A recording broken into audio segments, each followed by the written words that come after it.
Apple unveils M1 Ultra, the world's most powerful chip for a personal computer. Available in the all-new Mac Studio, M1 Ultra brings unprecedented performance to the desktop. Cupertino, California. Apple today announced M1 Ultra, the next giant leap for Apple Silicon and the Mac. Featuring Ultra Fusion, Apple's innovative packaging architecture that interconnects the die of two M1 Max chips to create a system on a chip, SoC, with unprecedented levels of performance and capabilities. M1 Ultra delivers breathtaking computing power to the new Mac Studio while maintaining industry-leading performance per watt. The new SoC consists of 114 billion transistors, the most ever in a personal computer chip.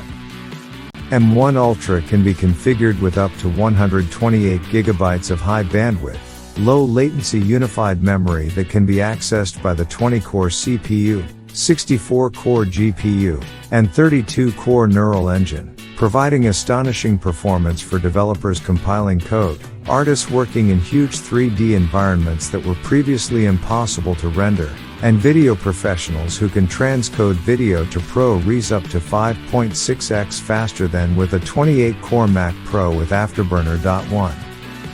M1 Ultra is another game changer for Apple Silicon that once again will shock the PC industry. By connecting two M1 Max die with our Ultra Fusion packaging architecture, we're able to scale Apple Silicon to unprecedented new heights, said Johnny Sruji, Apple's Senior Vice President of Hardware Technologies. With its powerful CPU, massive GPU, incredible neural engine, ProRes hardware acceleration, and huge amount of unified memory, M1 Ultra completes the M1 family as the world's most powerful and capable chip for a personal computer. Groundbreaking Ultra Fusion architecture. The foundation for M1 Ultra is the extremely powerful and power-efficient M1 Max. To build M1 Ultra, the die of two M1 Max are connected using Ultra Fusion, Apple's custom-built packaging architecture. The most common way to scale performance is to connect two chips through a motherboard, which typically brings significant trade-offs, including increased latency, reduced bandwidth, and increased power consumption.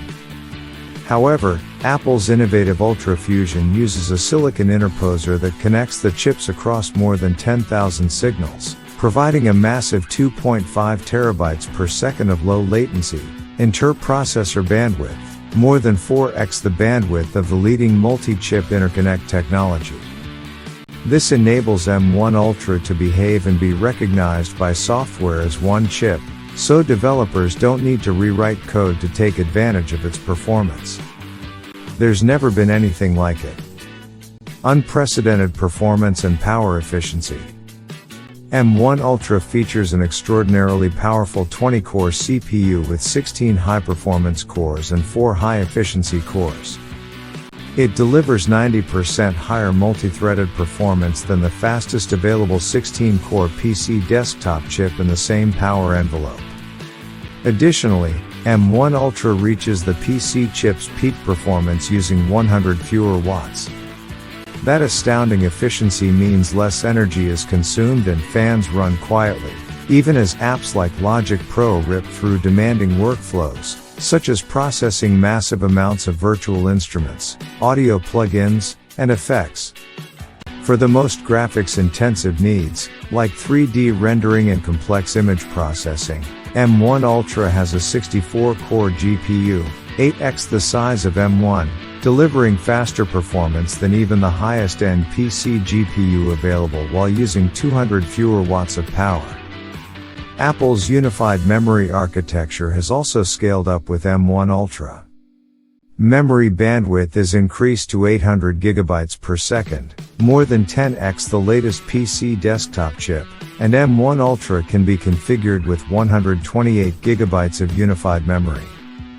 Compared with the most powerful PC graphics cards that max out at 48 GB, nothing comes close to M1 Ultra for graphics memory to support enormous GPU-intensive workloads like working with extreme 3D geometry and rendering massive scenes. The 32-core neural engine in M1 Ultra runs up to 22 trillion operations per second, speeding through the most challenging machine learning tasks.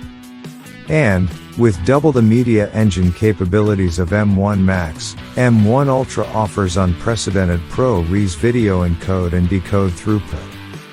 In fact, the new Mac Studio with M1 Ultra can play back up to 18 streams of 8K ProRes 422 video, a feat no other chip can accomplish. 4 M1 Ultra also integrates custom Apple technologies, such as a display engine capable of driving multiple external displays, integrated Thunderbolt 4 controllers, and best-in-class security, including Apple's latest Secure Enclave, hardware-verified Secure Boot, and runtime anti-exploitation technologies.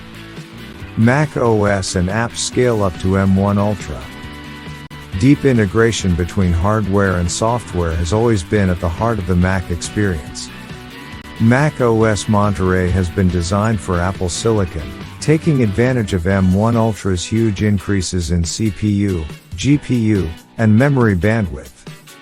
Developer technologies like Metal-led apps take full advantage of the new chip, and optimizations in Core ML utilize the new 32-core neural engine, so machine learning models run faster than ever. Users have access to the largest collection of apps ever for Mac, including iPhone and iPad apps that can now run on Mac, and universal apps that unlock the full power of the M1 family of chips. Apps that have not yet been updated to Universal will run seamlessly with Apple's Rosetta 2 technology. Another leap forward in the transition to Apple Silicon. Apple has introduced Apple Silicon to nearly every Mac in the current lineup, and each new chip, M1, M1 Pro, M1 Max, and now M1 Ultra, unleashes amazing capabilities for the Mac. M1 Ultra completes the M1 family of chips, powering the all-new Mac Studio, a high-performance desktop system with a reimagined compact design made possible by the industry-leading performance per watt of Apple Silicon. Apple Silicon and the environment. The energy efficiency of Apple's custom silicon helps Mac Studio use less power over its lifetime. In fact, while delivering extraordinary performance, Mac Studio consumes up to 1,000 kilowatt-hours less energy than that of a high-end PC desktop over the course of a year. 5. Today, Apple is carbon neutral for global corporate operations, and by 2030, plans to have net zero climate impact across the entire business, which includes manufacturing supply chains and all product life cycles. This means that every chip Apple creates, from design to manufacturing, will be 100% carbon neutral. Wednesday/Thursday BP, MLB partners with Apple for broadcasting deal, still no games to broadcast. Funny how they keep crying poor when it comes to negotiating with the players, but they keep coming up with new broadcasting deals when there aren't currently any games to broadcast. As if we needed another reason to be annoyed with MLB, Apple CEO Tim Cook announced this week that Apple TV will be partnering with MLB on an exclusive streaming deal, which will see 2 Friday night games per week featured on Apple TV's streaming service, essentially removing access to those games from people already paying for all of their local teams' games. This is reportedly only one of multiple broadcasting deals MLB is set to announce once there are actual games to be broadcast. Apple forced their hands by announcing it themselves, and honestly, at this point, good for them for not buying into the spin machine. This is, of course, in addition to the many other places where MLB is slicing and dicing the viewing experience. Ostensibly, this is to grow the game by putting it in places where new fans might be watching it for the first time. I guess. In practice, it looks like a bunch of media conglomerates trying to line MLB's pockets to force its fans to pay extra for their streaming services to access what was once included in one place.